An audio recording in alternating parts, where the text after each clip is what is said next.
কলকাতা, মুম্বাই ও চেন্নাইতে অবস্থিত বাংলাদেশের উপদূতাবাসগুলো থেকে ভারতীয় নাগরিকদের পর্যটক ভিসা দেওয়া সীমিত করা হয়েছে। এর আগে দিল্লির দূতাবাস এবং আগরতলায় অ্যাসিস্ট্যান্ট হাই কমিশনারের দপ্তর থেকে ভিসা দেওয়া বন্ধ হয়ে গিয়েছিল।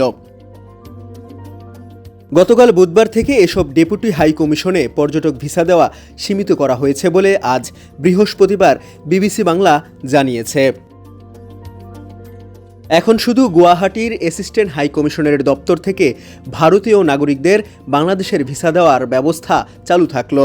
এ নিয়ে আনুষ্ঠানিক বিজ্ঞপ্তি জারি না করা হলেও বুধবার থেকে যে পর্যটক ভিসা দেওয়া সীমিত করা হয়েছে তা নিশ্চিত করেছে কলকাতায় বাংলাদেশ উপদূতাবাসগুলোর সূত্রগুলো। এখন পর্যটক ভিসা দেওয়া সীমিত করলেও বাণিজ্যিক ভিসা সহ অন্যান্য ভিসা দেওয়া চালু থাকছে বলে জানিয়েছেন কর্মকর্তারা।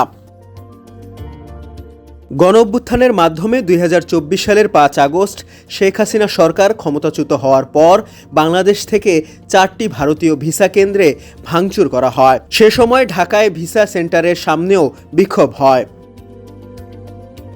এরপর কয়েকদিন ভারত সব ধরনের ভিসা কার্যক্রম বন্ধ রাখে। পরে ভিসা সেন্টারগুলো চালু হলেও মূলত ওই সময় থেকেই ভারত জানিয়ে দেয় মেডিকেল ভিসা এবং কিছু জরুরি প্রয়োজন ছাড়া অন্য ভিসা তারা আপাতত ইস্যু করবে না।